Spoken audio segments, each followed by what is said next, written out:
Champions ট্রফির নবম আসরের পর্দা উঠতে আর দিন কয়েকের অপেক্ষা। আগামী 19 ফেব্রুয়ারি নিউজিল্যান্ডের বিপক্ষে পাকিস্তানের ম্যাচ দিয়ে পর্দা উঠছে এই আসরের।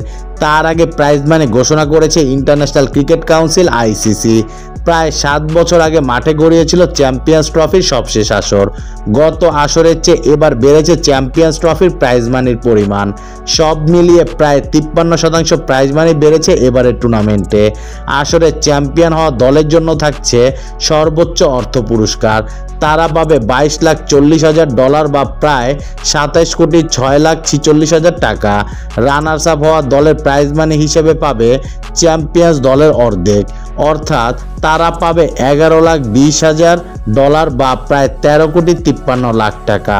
সেমিফাইনাল থেকে বিদায় নেওয়া দুই দল পাবে $5,60,000 বা প্রায় 6,76,61,000 টাকা করে।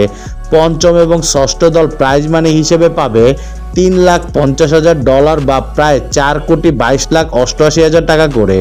সপ্তম এবং অষ্টম দল প্রাইজ মানি হিসেবে পাবে $1,40,000 বা প্রায় 1,69,15,000 টাকা করে।